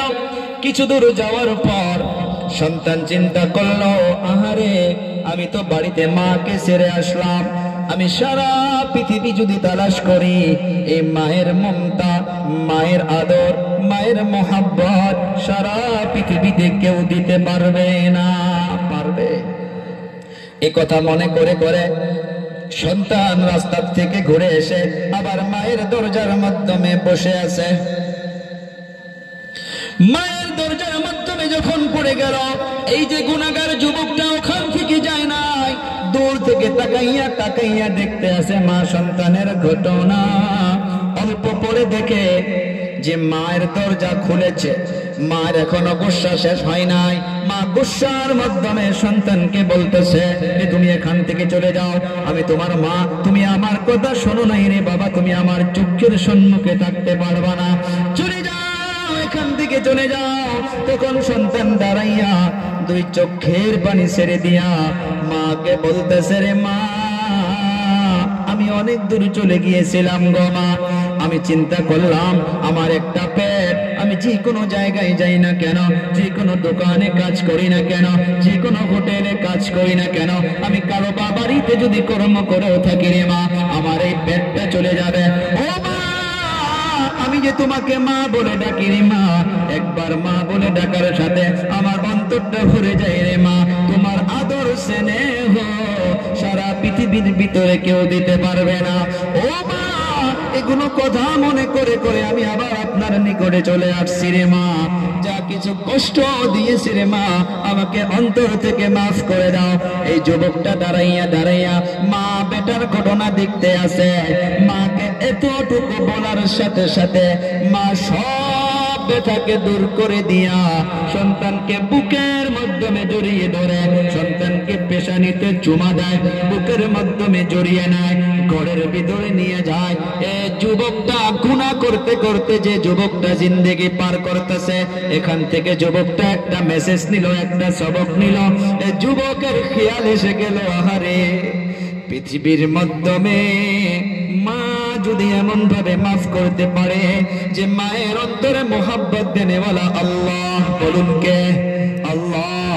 এই যুবক এমনি গিয়ে ওযু করেছে, ওযু করে মসজিদে যাওয়ার জন্য নিয়ত করলো, কিন্তু যুবকের দিল দিমাগে এটা এসে গেল, আহারে আমি গুনার বোঝা মাথায় নিয়া কেমন করে আমি মসজিদে প্রবেশ করি। এই যুবক মসজিদের ভিতরে ঢুকে না, ওই যে যেখানে পাও মোছা একটা পাওদানি থাকে চৌকাটের ওখানে এই যুবক নিজেকে গুনাহগার বলে আল্লাহর দরবারে পেশ করে দিয়া সিজদায় পড়ে পড়ে আল্লাহকে বলতেছে, গো আল্লাহ, আমি একটা মা বেটার ঘটনা দেখলাম। ওই সন্তান গিয়া মাকে ভুল স্বীকার করার সাথে সাথে মাটাকে বুকের মাধ্যমে জড়িয়ে ধরেছে। গো আল্লাহ, আপনি তো এমন ভাবে হাজার হাজার মায়ের থেকে বেশি মহাব্বত করেন। ও দয়াবান আল্লাহ, আমি জীবনটা গুনাহ করতে করতে পার করে দিতেছি রে আল্লাহ, আমিও গুনাহগার, তাই আমি গুনাহ নিয়ে মসজিদে ঢোকার সাহস পাইতেছি না। আল্লাহ, জীবনে যা করেছি করেছি গো আল্লাহ, আমার জীবনের সব গুনাহ মাফ করে দাও, আর জীবনে গুনাহ করব না। উলামায়ে কেরাম, মুহাদ্দিসিনে কেরাম লিখেছে, এমন ভাবে যখন কোন বান্দা নিজের গুনাহকে কাউকে বলা যাবে না রে যুবক, কাউকে বলা যাবে না, অন্তর থেকে আল্লাহকে নিজের গুনাহটা তুলে ধরো। একবার যদি অন্তর থেকে আল্লাহর কাছে মাফি চাওয়া যায়, আল্লাহ তাআলা ওই বান্দাকে ওয়েলকাম, স্বাগতম জানাইয়া তার জীবনের সব গুনাহ খাতা মাফ করে দেয়। আমি বলতেছিলাম শিরকের গুনাহ অনেক বড় মারাত্মক গুনাহ। আল্লাহ তাআলা চাইলে সব গুনাহকে মাফ করে, কিন্তু শিরকের গুনাহকে মাফ করে না। হযরত লুকমান সন্তানকে বলতেছে যে শিরক করা যাবে না, শিরক করা যাবে না, আল্লাহর কাছে কাউকে শরীক ঠেরানো যাবে না। এমন ভাবে সন্তানকে আমি এখানে একটা জিনিস বোঝাইতে চাইতেছিলাম যে মা বাবা সন্তানকে কেমন ভাবে কথা পেশ করতে হবে। আপনার সন্তান বাড়ির মাধ্যমে রাত 11টা বাজার আগে আসে না, 10টা বাজার আগে আসে না। আপনারা একদিন সন্তানকে দিনে বলেন, ও আমার সন্তান, এ বাবা রাত 8টা বাজায় কি আজকে আসা যাবে? অল্প তোমার সাথে কিছু কথা বলবো। দেখেন তো সন্তান শোনে না নাই? রাত্রবেলা যখন সন্তান চলে আসবে, মা নিকটে বসে দেন, আপনিও নিকটে বসেন, পারলে একসঙ্গে খানা খান, এক লোকমা খানা সন্তানকে খিলাইয়া দেন। আপনি আবেগগুলো পেশ করেন, এ বাবা দেখ রে বাবা দেখ, আমার তো পৃথিবীতে আর কেউ নাই, তোর জন্য সব কিছুই করতেছি, আজ তোর জন্য বাজারে যাইতে পারি না, এদিক ওদিক যাইতে পারি না, আমার সম্মান রে বাবা তুই রক্ষা কর, তুই আর এগুলো তুই যাস না, বুঝে রে বাবা তোর মায়ের দিকে একবার দেখ, তোর মা কান্না করে করে করে করে তোর জন্য রাত্রে ঘুমায় না, তুই মদ ছেড়ে দে, তুই জুয়া ছেড়ে দে, এ বাবা বল তুই কি চাস, আমি তোর জন্য সব কিছুই রাজি আছি। সন্তানকে আমরা ওসিয়ত সুন্দর করে ওয়াজ করব, সন্তানকে আমরা সুন্দর করে কি করব, বুঝাবো। তো আমার বাবারা বন্ধুরা, আমি বলতেছিলাম আজকের তারিখে এই যে সন্তান মা বাবার কথা না শোনা কারণ আরো একটা রয়েছে, যেটা ফ্যামিলির মাধ্যমে অশান্তি। খবরদার স্বামী স্ত্রীর মাধ্যমে যদি কোনো নরানামা আছে, ছেলে মেয়ের সম্মুখে কোনোদিন স্ত্রীকে ধমকাবেন না। আবার মাদেরকেও বলি, আপনারাও কোনোদিন স্বামীর সম্মুখে সন্তানের সম্মুখে স্বামীর মুখে মুখে রিপ্লাই দিবেন না, কারণ আপনারও মেয়ে বড় হইতেছে, আপনার মেয়েও কিন্তু একদিন অপরের ঘরে চলে যাবে। কিতাবের মাধ্যমে পাওয়া যায় যে স্বামী স্ত্রীর রিশতাটা জান্নাতি রিশতা, এর মাধ্যমে কেমন করে আমি আপনি দম্পতি জীবনটাকে সুখময় করে নেব, এর মাধ্যমে অনেকগুলো পয়েন্ট রয়েছে, কিছুগুলো দায়িত্ব রয়েছে হাজবেন্ডের, কিছুগুলো দায়িত্ব রয়েছে ওয়াইফের, স্বামীর কিছুগুলো দায়িত্ব, কিছুগুলো স্ত্রীর, আবার কিছুগুলো দায়িত্ব দুজনের মিলে রয়েছে। সময় অনেক হইয়া গেছে, আমি কয়েকটা শোনাই। নাম্বার 1 হইতেছে স্বামী স্ত্রীর মাধ্যমে, নাম্বার 1 স্যাক্রিফাইস করতে হবে। নাম্বার 1 কোরআনে কারীমে আল্লাহ তাআলা জানান, হুন্না লিবাসুল লাকুম ওয়া আনতুম লিবাসুল লাহুন। স্বামী স্ত্রীর রিশতাটাকে আল্লাহ তাআলা কাপড়ের সাথে তুলনা করেছে, কাপড়ের সাথে তুলনা করছে। মানুষ কাপড় পরিধান করে বেশিরভাগ 3টা ফায়দার জন্য। কয়টার জন্য? 3টা। নাম্বার 1 হইতাছে কাপড় পরিধান করে মানুষ নিজের শরমগার হিফাজতের জন্য। স্বামী স্ত্রীর যে বলল হুন্না লিবাসুল লাকুম ওয়া আনতুম লিবাসুল লাহুন্না, স্বামীকে বলতেছে ও স্বামী তুমি হইতেছো তোমার স্ত্রীর জন্য লিবাস, আর তোমার স্ত্রী হইতেছে তোমার জন্য লিবাস। কে বলছে এটা? আল্লাহ। ধ্যান চাইবো, আল্লাহ কিছু কথা বলেন, আল্লাহ বলছে। তো কাপড়ের 1 নাম্বার ফায়দা হইতেছে কি? নিজের শরম গায়ের হিফাজত। স্বামী একজন যদি সুন্দরভাবে ঠিক থাকতে পারে, স্বামী স্ত্রীর সমস্ত মান ইজ্জতের হিফাজতের দায়িত্ব নিতে পারে। আবার স্ত্রীকে যে স্বামীর কাপড় বলে বলা হইতেছে, একজন স্ত্রীও স্বামীর হিফাজতের জন্য যথেষ্ট হইতে পারে। 2 নাম্বার কথা হইতেছে কাপড় আরামের জন্য মানুষ পরিধান করে, আরামের জন্য। এই যে শীতের সময় আমি পাঞ্জাবি গায়ে দিয়ে এসেছিলাম, গাড়ির মাধ্যমে সেটা অল্প লেত্রা হইয়া গেছে, আমি এই যে জুব্বা পরিধান করলাম, আবার কোট পরিধান করলাম, কেন? বাহিরে ঠান্ডা লাগতেছে, যেন আমি এটা পরিধান করার পর আমার শরীরে যাতে ঠান্ডা না লাগে, আমার যাতে অসুবিধা না হয়, আমি যাতে আরাম পাই। আল্লাহ তাআলা বলল যে একজন স্বামী স্ত্রীর জন্য সমস্ত আরাম দিতে পারে, আর একজন স্ত্রী স্বামীকে সম্পূর্ণ আরাম দিতে পারে। কথাটা বলে আল্লাহ, আমি বলতেছি না। হুন্না লিবাসুল লাকুম ওয়া আনতুম লিবাসুল লাহুন। 3 নাম্বার কারণ হইতেছে যে এই যে মানুষ যে কাপড় পরিধান করে এটা সৌন্দর্যের জন্য। ও বাবা বন্ধুরা, একটা স্বামী যত হ্যান্ডসাম হইয়া থাকে, যত সৌন্দর্য হইয়া থাকে, স্ত্রীর মন খুশি হয়, স্ত্রীর মনে সৌন্দর্য বেড়ে যায়, কথা কন। আবার একটা স্ত্রী যখন সুন্দর হইয়া স্বামীর জন্য আবার কথাটা মনে রাখবেন, স্বামীর জন্য বিউটি পার্লার যায়, স্বামীর জন্য ওয়াইটন পাউডার লাগায়, স্বামীর জন্য পন্স লাগায়, স্বামীর জন্য ফেস ওয়াশ করে, স্বামীর জন্য আতর লাগায়, দেখবেন ওই স্বামীটা তার মন প্রাণ স্ত্রী দিয়া ভরে যায়। হুন্না লিবাসুল লাকুম ওয়া আনতুম লিবাসুল লাহুন। ও আমার বাবারা, বন্ধুরা, আর একটা এর তাফসীর হইতেছে, একজন স্বামী তার স্ত্রীর জন্য হইতেছে মদদগার সহায় সহযোগিতা, আর স্ত্রী হইতেছে স্বামীর জন্য মদদগার সহায় সহযোগিতা। আগে কথা আসবে, সময় থাকলে শুনতে পারবেন। আমরা চলি সরাসরি যে কি দায়িত্ব রয়েছে মিলাপিতিরে। নাম্বার 1 হইতেছে স্যাক্রিফাইস। আজকের তারিখে এটা বুঝতে হবে, আমার মতো যুবক যারা নতুন নতুন বিবাহ করতেছে, রে বাবারা, বন্ধুরা, কোনো কিছু কারণে সমাজের মাধ্যমে দেখা যায় স্বামী স্ত্রী যদি কিছু কারণে নড়ানামা হয়, স্বামী গুলে কয় সব দোষ তোর, ভাবি গুলে কয় নমায় সব দোষ তোর, আবার স্বামী কয় নমায় সব দোষ তোর। ও ভাই, পৃথিবীতে একটা কথা চিন্তা করো, বানি আদম কেউ দোষ ছাড়া নাই। যদি স্বামী গুলে কয় সব দোষ বোর, মিলব এই কথা? এই যুবক এখন আও করা লাগবে না, তোমাকে আলোচনা আসছে, কিন্তু এটা আও করে না।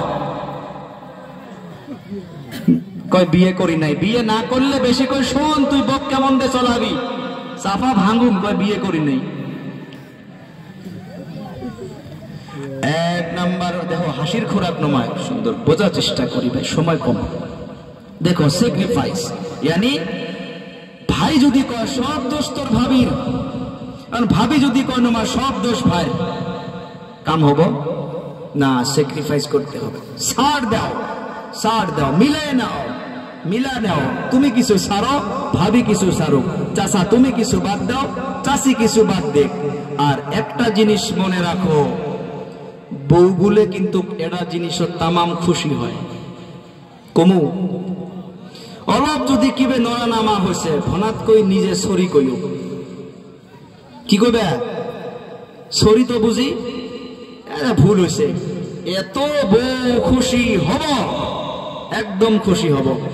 এটা সিফত ভিতরত আনা লাগে, এ বাদ দে, আচ্ছা ভুল দে আমারে হয়েছে নাগে, পাবেন নি কবের স্যাক্রিফাইস সারা। চলি 2 নাম্বার, এটা দাম্পত্য জীবনের আলোচনা শুরু হয়েছে কিন্তু ভাই, হ্যাঁ, যে কেমন করে একটা ফ্যামিলি সুখময় হয়ে থাকবে। আজকের তারিখে এখানে আর একটা জিনিস টাচ করে যায়, বংশ বুনিয়াদ খানদান কেসাল থাকে না? স্বামী স্ত্রী একসঙ্গে বসেছেন, আপনার ছেলে মেয়েও লগে আছে, আপনার ভাই কেসাল আছে, আপনার বড় ভাইয়ের বাড়িতে আপনি যান না, এই ঝগড়াটা আপনি আপনার সন্তানের সম্মুখে আপনারা স্বামী স্ত্রী আলোচনা করতেছেন যে বড় ভাই এরকম করিল, আমার 1 পোয়া মাটি দেও দিন এরকম করে মারি নিল, নামত করি নিছে, ওর জীবনত ভালো হবো নাকি অমুক তমুক। এই কথাগুলো কমপ্লিট আপনার ছেলে শুনলো। আপনার ছেলের যতটুকু ইজ্জত আপনার বড় ভাইয়ের ছিল, আপনার ছেলে আপনার মুখে আপনার বড় ভাইয়ের বদনাম শোনার জন্য আপনার বড় ভাইয়ের সম্মান ইজ্জত সব আপনার ছেলের সামনে জিরো হয়ে গেল। একটা নোক্তার কথা কছি, খবরদার, খানদানের যদি কিবে আছে বেড়াবেড়ির সামনে যিনি আমরা আলোচনা না করি, বেড়াবেড়ি তো আয়ালি পাবো না, ওরা তো যাবেন না আর বংশ বোনেদের বাড়ি, ওরা তো কব যে হ্যাঁ না আব্বারা এরুম, ভাই এরুম না যাই। ছোট ভাই গেল, তুই কটাই গেছিলি? কই বড় আব্বার ভাই, আর একবার যাইস তো খালি, কইলে আব্বা কি করল শুনোস নাই? খবরদার, আজকে রিশতা কাটা হয়ে আছে, কালকে আল্লাহ মিলাইয়া দিবে, কিন্তু আপনার নাবালক এই বাচ্চাদের ভিতরে যে আপনি একটা পয়জন ঢুকাইয়া দিলেন, এর দায়িত্ব কমপ্লিট মা বাবা। স্বামী স্ত্রী বোঝো। নাম্বার 2 চলি। নাম্বার 2, স্বামী স্ত্রী ঝগড়া করা যাবে না। মুসনাদে আহমদের রিওয়ায়াত, বলে হুজুর ঝগড়া হয়ে যায়, ঝগড়া হইলে কি করব সেটা বলেন। এখন আমরা যে বয়ান করবেন নুকসি, এখন আপনারা ভাবছো যে আঙ্গেরে ঝগড়া হয় না, আঙ্গেরও হয়, আঙ্গেরও হয়, কিন্তু আঙ্গেরে ঝগড়া 10 মিনিট 15 মিনিট আমরা আগত সরি কই, ওই জন্য আমরা ভনাভন মোহাব্বত হয়ে যাই, মিল হয়ে যায়, আঙ্গেরও হয়। মুরব্বী গুলো না হয়, তোমাকে জামানা বেলেগ আছিল, আমরা ডিজিটাল জামানার মানুষ। দেখো শুনি, মুসনাদে আহমদের একটা রিওয়ায়াতে পাওয়া গিয়েছে, মা আয়েশা রাদিয়াল্লাহু তাআলা আনহা, মারাও শুনবেন ভালো করে। মা আয়েশা আর আমার আপনার নবী সাল্লাল্লাহু আলাইহি সাল্লাতু ওয়া সালামের একটা মধুর ঝগড়া হয়েছিল। ডাইরেক্ট ঝগড়া বলা যাবে না, নবীর শানে অপমান করা হবে, মধুর ঝগড়া। যে ঝগড়ার দ্বারা উম্মতকে মেসেজ দেওয়া হয়েছে, ও আমার উম্মতের দল, তোমাদের মাঝে যদি ঝগড়া হইয়া যায়, তোমরা কেমন ভাবে সলভ করবা সেটা শিখো। মা আয়েশা রাদিয়াল্লাহু তাআলা আনহা আর আমার আপনার নবী কি যেন নিয়ে ঝগড়া লেগে গেল, তু মেমে হইতে হইতে অল্প বাড়তেই আছে। মা আয়েশা বলে, ও হুজুর, আমার আপনার ঝগড়া তো বৃদ্ধি হইতে আছে, কি করা যায়? আমার আপনার নবী বলে, হ্যাঁ কি করা যায়? মা আয়েশা বলে, কাউকে ডাকেন, জেনারা এসে আমাদের ঝগড়াকে মিটাইয়া দিবে। মা আয়েশা বলে, কাকে ডাকা যায়? আমার আপনার নবী বলে, রে আয়েশা তুমি বলো কাকে ডাকা যায়? মা আয়েশা বলে, না আপনি বলুন কাকে ডাকা যায়। আমার আপনার নবী বলল, রে আয়েশা, ওমরকে ডাকি। কাকে? এই যে কথা কয় না, সামনের কয়জন তো কমসে কম আও করো, হযরতে ওমরকে ডাকা যায়। মা আয়েশা বলে, না ওমরু গালিদুন, ও হুজুর ওমরকে ডাকা যাবে না, ওমরের মিজাজটা বেশি চড়া, ওমরকে ডাকা যাবে না। আমার আপনার নবী বলে, তাহলে কাকে ডাকবো? বলে, আপনি বলুন। মা আয়েশা বলে, আবু বকরকে ডাকো, অর্থাৎ আমার আব্বাকে ডাকো, আমার আব্বা নরম মিজাজের মানুষ। আমার আপনার নবী বলল, ঠিক আছে, আবু বকরকে ডাকা হোক। আবু বকরকে খবর দেওয়া হলো, আবু বকর আসতেছে। আবু বকর এসে এখনো ঘরের ভিতরে প্রবেশ করে নাই, এখানে মনোযোগ চাইব। আবু বকর বাহিরে দাঁড়িয়ে আছে, মা আয়েশার বিশ্বনবী ঘরের ভিতরে আলোচনা করতেছে। মা আয়েশা বলে, ইয়া রাসূলুল্লাহ, আমার আব্বু জান যে আসতেছে, আমার আপনার যে কি নিয়ে ঝগড়া লেগেছে এটা আপনি বলবেন না, আমি বলবো। স্বামী স্ত্রী ঝগড়া বাজছে, বড় ভাই ডাহানি হয়েছে, তাহলে কাইও কোয়া নাকবেন নয়, তাহলে বউ কোয়া নাকবো, নাহলে স্বামী কোয়া নাকবো। কি নিয়ে ঝগড়া বাজিল? ঝাল নুন বেশি হল, না তোহার জোশ বেশি হল, না মোজ কম হল, না নুন দেওয়া ভুলি গেছে, কোয়া নাকবেন না? মা আয়েশা রাদিয়াল্লাহু তাআলা আনহা বলে যে, হ্যাঁ আপনিই বললেন। আমার আপনার নবী বলে, না রে আয়েশা, না তুমি বইল। মা আয়েশা রাদিয়াল্লাহু তাআলা আনহুর জুবান থেকে একটা কথা স্লিপ হইয়া গেল। মা আয়েশা বলে ফেলল যে, ওয়ালা তাকুল ইল্লা হাক্কা। নাউজুবিল্লাহ বলে, আর জোরে বলে নাউজুবিল্লাহ। মা আয়েশা বলে ফেলল, ও পয়গম্বর, আপনি বইলেন, কিন্তু যেটা হক সেটাই বইলেন। আপনাদের কাছে জবাব চাইবো, আমার আপনার নবী কি বেহক কথা বলতে পারে নাকি? চিৎকার মেরে বলুন, পারে নাকি? আমার আপনার নবী তো আল্লাহ যেটা বলায় সেটাই বলে, নিজের পক্ষ থেকে কোনো কথাই বলে না। কোরআন দলিল দিচ্ছে, ওয়া মা ইয়ানতিকু আনিল হাওয়া ইন হুয়া ইল্লা ওয়াহয়ুন ইউহা। আল্লাহু আকবার বলি।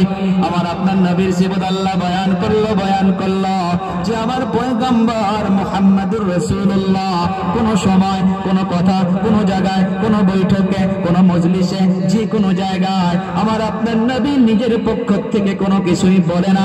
যা বলা দরকার সেটা আমি আল্লাহ নিজেই নবীকে বলাই। মা আয়েশা রাদিয়াল্লাহু তাআলা আনহা যে স্বামীকে এমন ভাবে বলল, একদিকে হইতেছে নবী আর একদিকে হইতেছে স্বামী, এই কথাটা যখন বলল আবু বকর দরজার নিকটে দাঁড়াইয়া শুনে ফেলল যে আমার মেয়ে আমার নবীকে এমন ভাবে বলল। আবু বকর দরজাতে আওয়াজ দিল, দরজা খোলো। দরজা খুলে দেওয়া হলো। আবু বকর তো নরম মিজাজের মানুষ, এখানে কথাটা স্টপ রাখেন। আবু বকরের মিজাজটা অল্প শোনাই।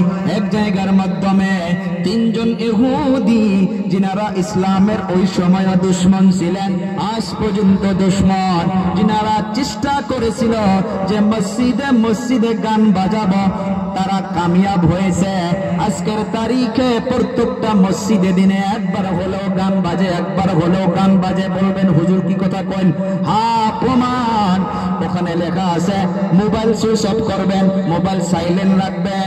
আপনি ভুলের ধারণায় মোবাইলটা পকেটে নিয়ে গেছেন, আপনার মোবাইলের মাধ্যমে ম্যাজিক চালু করা আছে, আপনার মোবাইলে গান লাগানো আছে, ইমাম সাহেব কেরাত করতেছে আলহামদুলিল্লাহি রাব্বিল আলামিন, আর আপনার মোবাইলে দিকে ঠিক ঠিক শুরু হইয়া গেছে। তারা চেষ্টা করেছিল মসজিদে গান বাজাবে। আজকের তারিখে দিনের মাধ্যমে একটা হইলেও মসজিদে ম্যাজিক বাজে। কথা কর না, ভুল বললাম? বাজে, কামিয়াব হয়েছে। আমরা মুসলমান চিল্লা চিল্লিতে থেকে গিয়েছি, তারা নিচে নিচে নিচে নিচে তারা ইসলামকে রিসার্চ করে করে তারা আগ বাড়তেই আছে।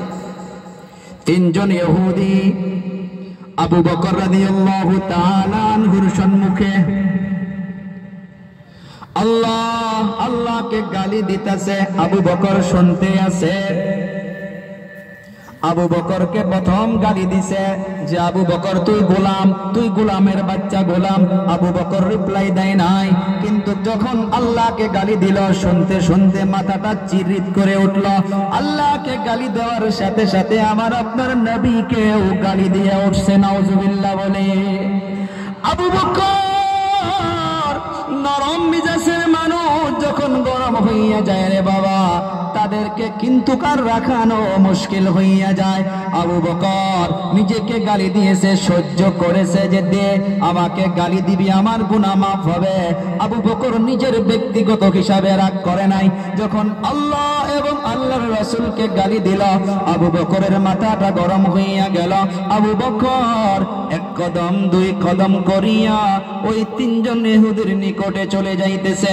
যাইতে যাইতে যাইতে যাইতে বিসমিল্লাহ করে হাতটা উঁচু করে ওই ইহুদির গালের মাধ্যমে থাপ্পড় মেরে দিছে। আল্লাহু আকবার! থাপ্পড় মারার পর থাপ্পড় খায়া ওই তিনজন ইহুদি লাহে লাহে লাহে লাহে আমার আপনার নবীর দরবারে আগেই চলে গিয়েছে। চালাক যে, আমার আপনার নবীর দরবারে গিয়া বলতেছে, ও হুজুর, আপনার একজন সাহাবী বিনা দোষে থাপ্পড় মারছে। কি দোষে? বিনা দোষে থাপ্পড় মারছে। আমার আপনার নবী শোনার পর বলে হ্যাঁ মারছে, বলে হ্যাঁ।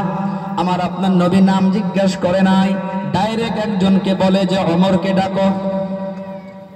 আমার আপনার নবীর খেয়াল মানুষকে যদি মারছে এটা কাম ওমরেরই হবে। ওমরকে ডাকা হলো। ওমর চলে আসার পর যখন বলে ওমর আপনি কি এদেরকে মেরেছেন? এই ইহুদি তিনজন বলে উঠলো, হুজুর কাকে ডাকছেন? না, বলে অন্য একজন। বলে হ্যাঁ কে? বলে যার নাম হইতেছে আবু বকর। নবী অবাক হইয়া গেল যে আবু বকর আরে থাপ্পড় মেলে না কথাটা। আবু বকরকে ডাকো, ইয়া আবু বকর, চলো নবী ডাকে। আবু বকর দেখে আসার পর দেখে তিনজন দাঁড়াইয়া আছে। আবু বকরের গোসা শেষ হয় নাই। আবু বকর থর থর থর থর করে আবার কাঁপনি উঠছে, গোসা শেষ হয়নি, পারলে আবার ধরে। আবার আপনার নবী বলে, ও আবু বকর, আপনি আপনি কি বিনা দোষে এদেরকে থাপ্পড় মেরেছেন? আবু বকর বলে, ও হুজুর, বিনা দোষে কি দোষে সেটা বলি না, আমি থাপ্পড় মেরেছি। যদি আপনি আরো পারমিশন দেন আমি এদেরকে মারতে মারতে দুনিয়া থেকে বিদায় করে দিব। আল্লাহু আকবার। আবু বকর বলতেছে, হুজুর, বিনা দোষে থাপ্পড় মারি নাই, আমাকে গালি দিয়েছে, আমি কিছুই বলি নাই, কিন্তু আপনি তো জানেন আমার সম্মুখে আল্লাহ এবং আপনাকে কেউ যদি গালি দেয় আমার জান লাগে জান দিয়ে দিব, মাল লাগে মাল দিয়ে দিব, আমি ওই ব্যক্তিকে ছেড়ে দিতে পারি না। ইয়া রাসূলুল্লাহ, আমাকে গালি দেওয়ার পর আল্লাহকে গালি দিয়েছে, তারপর আপনাকেও গালি দিয়েছে, আপনাকে গালি দেওয়ার পর আর আমি থাকতে পারি নাই, আমি এক কদম দুই কদম করিয়া লাহে লাহে গিয়া আমি এদেরকে থাপ্পড় মেরে দিয়েছি। ইহুদি বলে উঠল, ও হুজুর, মিথ্যা কথা বলতেছে আপনার সাহাবী, সাক্ষী কই? আমার আপনার নবী তো ইনসাফওয়ালা। আবু বকরকে প্রশ্ন করে, রে আবু বকর, তোমার কোনো সাক্ষী আছে নাকি যে তুমি যে এদেরকে যে থাপ্পড় মেরেছো আল্লাহকে গালি দেওয়ার জন্য কোনো সাক্ষী? আবু বকর বলে, ও হুজুর, ওখানে তো কেউ ছিল না, আমি একা ছিলাম। ইহুদি তিনজন বলতেছে, হুজুর আপনি বলুন। আমরা তিনজন, আমার দুইজন সাক্ষী আছে, আপনার সাহাবীর তো একজনও সাক্ষী নাই। আমার আপনার নবী ইনসাফের মালিক, ইনসাফের সাথে ফয়সালা করনে ওয়ালা, আবু বকরের সাক্ষী নাই। সেই জন্য আল্লাহর নবী বলতেছে, রে আবু বকর, আমি বিচার করব, বিচার যদি তোমার বিপক্ষে চলে যায় তুমি মানবা কিনা? আবু বকর বলে, ও হুজুর, এটা কি কথা বলেন? আপনি বিচার করবেন আর আমি মানব না, আমি মাথা নিচু করে আপনি যেটা ফয়সালা করবেন আমি সেটাই মেনে নিব। আমার আপনার নবী ইহুদিকে বলতেছে, রে ইহুদি ভাই, থাপ্পড়ের বদলা থাপ্পড়, জানের বদলা জান, কানের বদলা কান, হাতের বদলা হাত, তোমাকে থাপ্পড় মেরেছে, যাও যাও যাও, আমার আবু বকরের গালের মাধ্যমে থাপ্পড় দিয়া তুমি বদলা নিয়া নাও। ইহুদি এক কদম দুই কদম করিয়া পাও ওঠাইতেছে, আল্লাহ তাআলার আরশ কাঁপা শুরু হইয়া গেছে। আল্লাহু আকবার বলে আল্লাহ তাআলা বলে, রে জিবরাইল, যা যা যা, আর দেরি করিস না রে জিবরাইল, তোর চাকরি আমি খেয়ে দেবা, তুই জমিনে চলে যা। আর ওই ইহুদি যে আমার নবীর সাহাবী আবু বকরের নিকটে চলে যাইতেছে, যাদের জন্য আমার পয়গম্বর দুনিয়ার জমিনে নাম নিয়ে নিয়ে জান্নাতের সার্টিফিকেট দিয়েছে। قال النبي صلى الله عليه وسلم আবু বকর ফিল জান্নাহ, ওমর ফিল জান্নাহ, উসমান ফিল জান্নাহ, আলী ফিল জান্নাহ, তালহা ফিল জান্নাহ, জুবাইর ফিল জান্নাহ। এ জিবরাইল যা রে যা, প্রথম নম্বরে আবু বকরের নামটা রয়েছে। আবু বকরের গালের মাধ্যমে থাপ্পড় পড়া মানা, সমস্ত সাহাবীদের গালে থাপ্পড় পড়া। যা রে জিবরাইল যা, ইহুদির সম্মুখে দাঁড়াইয়া যা, নবীর সম্মুখে দাঁড়াইয়া যা। যাওয়ার পরে নবীকে বল, ও হুজুর, ইহুদিদেরকে দাঁড়াও, কিছু কথা আছে। জিবরাইল চলে আসলো, আসার পর মাঝখানে দাঁড়াইয়া গেল, আমার আপনার নবীকে বলতেছে, ও হুজুর, আল্লাহ আপনাকে সালাম পেশ করেছে আর আমাকে একটা মেসেজ দিয়া পাঠাইছে, এই যে আবু বকরের বিষয় যে ফয়সালাটা আপনি করে দিয়েছেন। ও হুজুর, আবু বকরের সেখানে কেউ নাই, ঠিক আছে, কেউ দেখে নাই, ঠিক আছে, আবু বকর যে বিনা দোষে থাপ্পড় মারে নাই, এই জমিনে কেউ না সাক্ষী থাকলে কি হবে?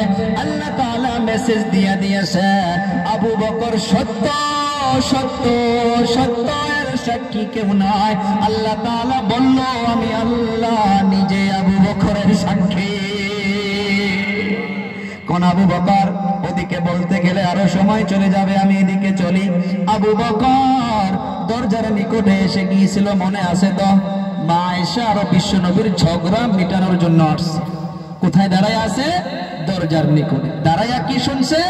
মা আয়েশা বলেছিল যে, ও পয়গম্বর, ও আমার স্বামী, ও হুজুর, আপনি বইলেন, কিন্তু যেটা হক সেইটাই বইলেন, বেহক বইলেন না। আবু বকর এখানেও শোনে মাথাটা নষ্ট হইয়া গেল।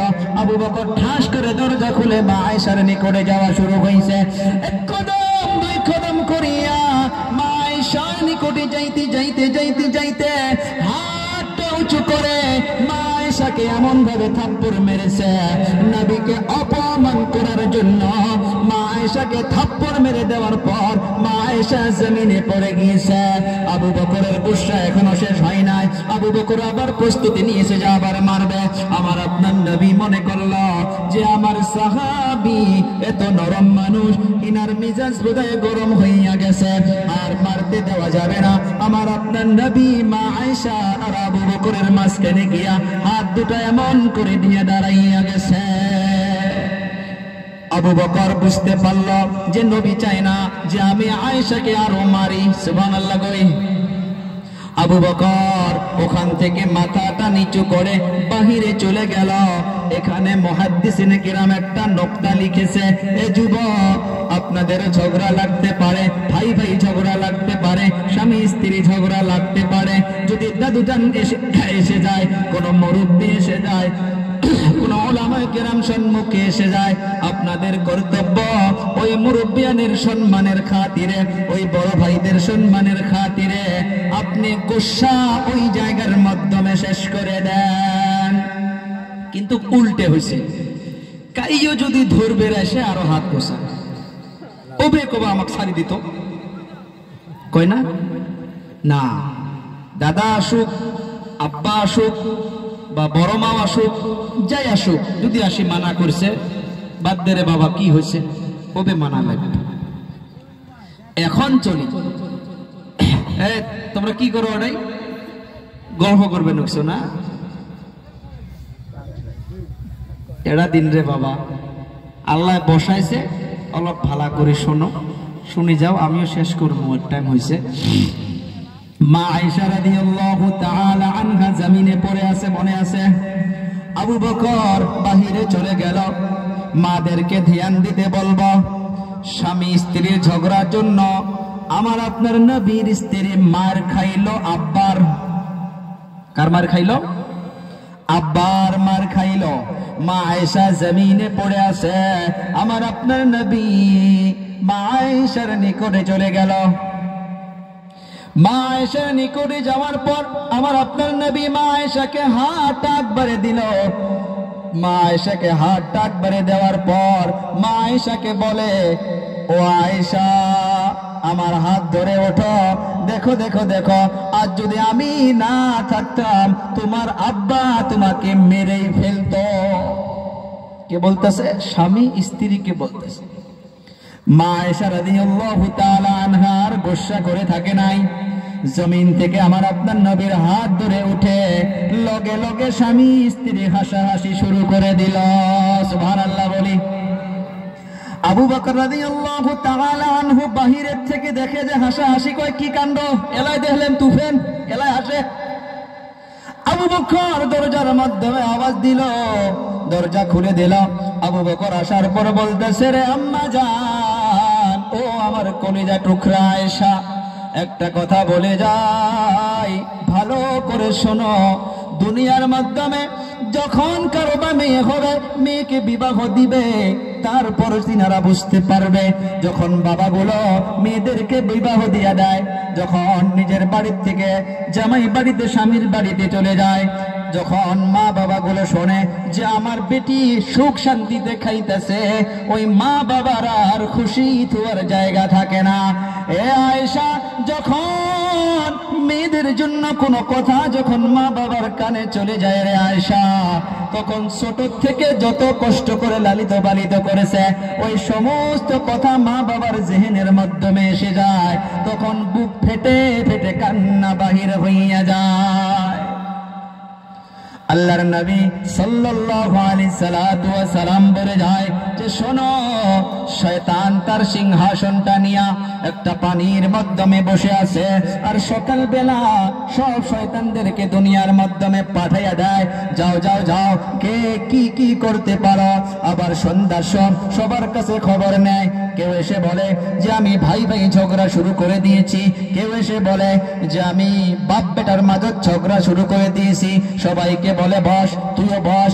এমন করতে করতে করতে করতে শেষের দিকে একজন ছোট শয়তান ও এসে বলে, ও হুজুর, আমি তো কোনো কিছুই করতে পারি নাই, আমি অমুক গ্রামে, নেওয়াজিসপুর গ্রামে উদাহরণ দিলাম, নেওয়াজিসপুর গ্রামে আমি স্বামী স্ত্রীর মাধ্যমে এমন ভাবে ঝগড়া লাগাইয়া দিছি, ঝগড়া করতে করতে করতে করতে আমি তালাক পর্যন্ত পৌঁছাইয়া দিছি। নাউজুবিল্লাহ বলা যাবে না? কেমন করে দিছ, ঘটনাটা বলো। বলে নেওয়াজিসপুর গ্রামে বাজারে একজন যুবক দোকান করে, রাত্রিবেলা 8টা বাজায় বাড়ির মাধ্যমে আসছে, আসার পর স্ত্রী খানা লাগাইয়া দিয়েছে, খানা খাইতে বসছে, বিসমিল্লাহ পড়ে না, দস্তরখানও লাগায় না। আর একটা কথা শোনো, হাদিস পাকে আছে যিনারা বিসমিল্লাহ ছাড়া খানা খায়, ওই খানার মাধ্যমে তাদের সাথে নিজেও শয়তানও খায়, এক প্লেটে খায় শয়তান। সহিহ হাদিসের বর্ণনা। ওলামা কেরামদেরকে জিজ্ঞেস, আপনি বিসমিল্লাহ পড়বেন না, আপনার খানার সাথে শয়তানও খাবো। এই শয়তান বলতেছে আমি কেমন করে ঝগড়া লাগাইয়া দিলাম। খানা খাইতে বসার পর যখন খানা খাইতে বসছে, সবজি নিয়েছে, সবজি মুখের মাধ্যমে দিয়া দেখে নিমক দেয় নাই। যখন নিমক দেয় নাই, আমি ঠাস করে স্বামীকে একটা চিমটা মারলাম, তুই কেমন পুরুষ, তোর বউ কিছু না কস। কি কয়? তোর বউ কিছু না কস, তো হাত নুন দেয় নাই, চিমটে দিয়ে রাগ তুলে দিছে। তখন বলে কে গো, করে গেলা? আচ্ছি। কি হল, তো হাত যে নুন নাই? কয় মনে নাই গো, হুলেস তুলি দিবে রে, মনে নাই। শয়তান আসি আর এক চিমটে, কয় তুই এরকম পুরুষ, ওই কথা কোল আর তুই মানলি, আর কিছু না কস। একটা কথা মনে রাখবেন, স্ত্রীদেরকে যখন মা বাবার বাড়ির খোঁটা দেওয়া হয়, তাদের দিমাগ কিন্তু ফস করে রাগ ওঠে। শয়তান তখন আর একটা চিমটা মেরে বলে, রে যুবক, তোর স্ত্রীকে আরো কিছু বল। তখন এই যুবক বলে, তোর মা বাপ কি তোকে আগে এগুলো শিখায় নাই? যখন মা বাবার বাড়ির কথা বলল, শয়তান একটা পাক দিয়ে যাবর বুকলত বসিব একটা চিমটে।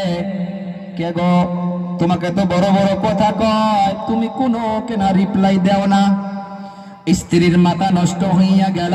স্ত্রী তখন মুখে মুখে জবাব দিয়া বলে, আপনার কি চোখ কানা আসিল, বিয়ের আগত কি দেহি আনবের পাও নাই? এমনে তো হাত নুন দেয় নাই, স্বামীর মাথা তো এমনে গরম। শয়তান অক চিমটেটা দিয়ে চিরিত করে আর এক পাক দিয়ে ঘুরে আসিয়ে স্বামী আরেকটা চিমটে। এখন কি করবি দেখ, তোর বউ তোর মোহে মোহে কথা কল, আর তুই বসি আসস। স্বামীর মাথা আরো গরম হইয়া গেল। পানির জগ ছিল সম্মুখে, পানির জগটা তুলে স্ত্রীকে ঠাস করে মারা শুরু করলো। মারটা খাওয়ার পর স্ত্রী আর দেরি করে নাই, আনলা দুধে একটা কাপড় ঠাস করে টানি টনি নিয়ে ব্যাগটা নিয়ে বাপের বাড়ির দিকে রওয়ানা। ইওর আগত কয় গেছে, যদি যা তখন নিয়ে আমি সংসারই করি না খাই। হয় না নাই সমাজ, কথা কন হয় না নাই? এই যে শয়তান, এই কাহিনী শুনানির পর মেন শয়তান একে ঘরের মাধ্যমে নিয়ে নাচানাচি শুরু করছে। অন্য শয়তানগুলো বলে, ও হুজুর আপনি বেইনসাফি করলেন, গোয়ালপাড়া মেডিকেলে আমি মারামারি শুরু করে দিয়া সিভিল হাসপাতালে 2 জন এডমিট করে দিছি, একজনকে ওখান থেকে রেফার করছে গুয়াহাটি জিএমসিতে। আমরা কোনো পুরস্কার পাইলাম না, আর স্বামী স্ত্রী ঝগড়া করার জন্য একে এত কেন পুরস্কার দিতেছেন? শয়তান তখন বলে, রে শুনো, আমি শুনেছি দুনিয়ার মাধ্যমে, যে সংসারের মাধ্যমে, যে ফ্যামিলির মাধ্যমে স্বামী স্ত্রী যত মোহাব্বতে থাকবে, স্বামী স্ত্রী যত মিল মোহাব্বতে থাকবে, ওই সংসারের মাধ্যমে আল্লাহ তাআলার রহমত বরকত ততই অবতীর্ণ হইবে। আল্লাহ তাআলা বরকত দিব স্বামী স্ত্রী মোহাব্বতে থাকলে। আর আল্লাহ তাআলা চায় যে স্বামী স্ত্রী মোহাব্বতে থাক।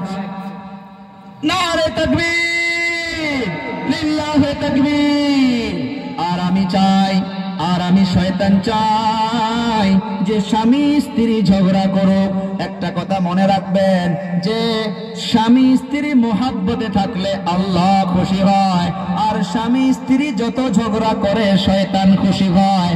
আপনাদের কাছে জবাব চাইব, আমরা আল্লাহর খুশি চাই নাকি শয়তানের খুশি চাই? আল্লাহর খুশি চাইলে আজ থেকে ঝগড়াকে আমরা নো বলে দেব, আর ঝগড়া করব না ইনশাআল্লাহ। ও বাবারা, বন্ধুরা, স্বামী স্ত্রী ঝগড়া হইলে আমরা মিলাইয়া নিব। ঝগড়া না হওয়ার পদ্ধতি কয়েকটা শুনে আমি শেষ করে দিচ্ছি। হুজুর আসছে, ওলামা কেরামদের নিকটে তাবিজ চায়। আগেই বললাম তাবিজ কেন? যদি কোন ওলামা আলিম হোক, কোন হাফিজ হোক, যদি গলাত নটকেও দাও কাম হবে না। এই তাবিজ হবে নকশে ধোকা, পুষে খাওয়ার ধান্দা। হাসলে কথাটা আঙ্গেরে উজনি মানুষগুলি বেশি পাগলা। তাবিজ তাবিজ তাবিজ। আল্লাহর নবীর সুন্নত বাড়িতে না থাকলে তুমি তাবিজ দিয়ে কি ওটাই কি হবো? আল্লাহর নবী সাল্লাল্লাহু আলাইহি সাল্লাতু ওয়া সাল্লাম কয়েকটা টিপস তাবিজ, কি কি তাবিজ আপনি ঘরে রাখবেন বলে দিয়ে গেছে। তিনটা মান শোনাই, সময় শেষ। আল্লাহর নবী সাল্লাল্লাহু আলাইহি সাল্লাতু ওয়া সাল্লাম যখন বাড়ির থেকে বাহিরে চলে যাইতো, মা আয়েশাকে ডাকতো, ও হুমায়রা এদিকে আসো, এদিকে আসো। এখানে একটা কথা বলবেন যে হুজুর আয়েশাকে আবার হুমায়রা বলে ডাকলো। মা আয়েশার উপাধি ছিল হুমায়রা।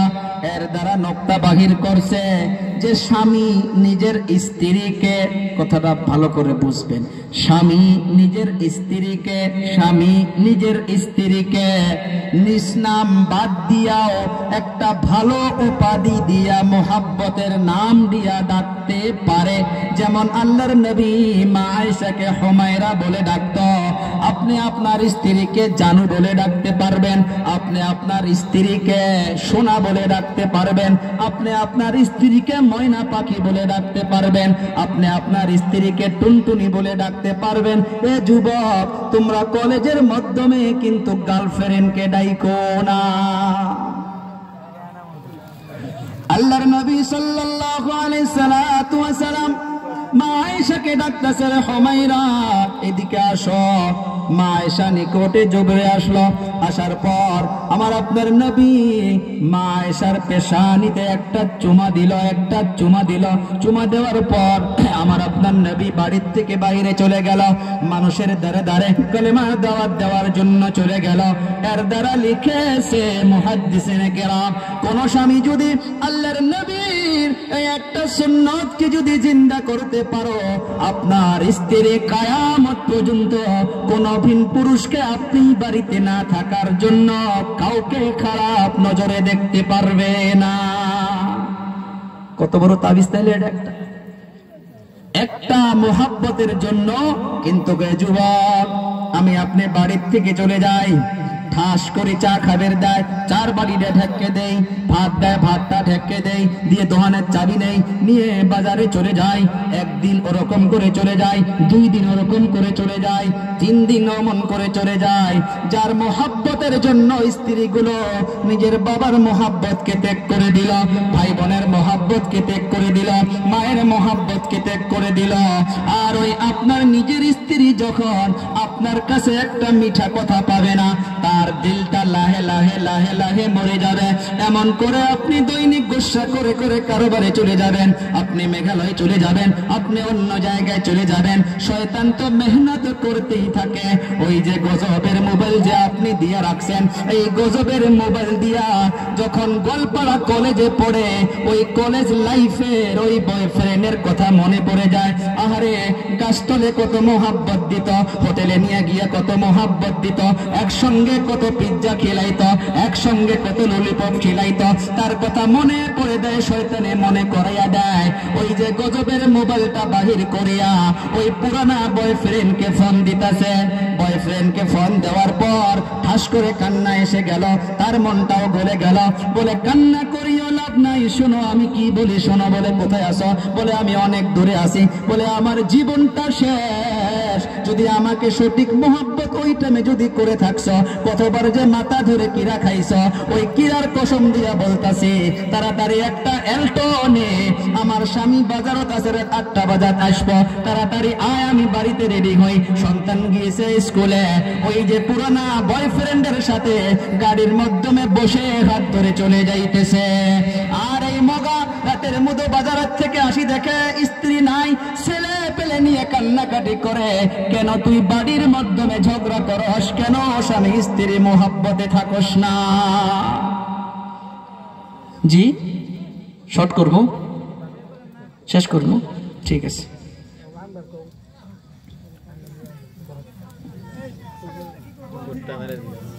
ঠিক আছে,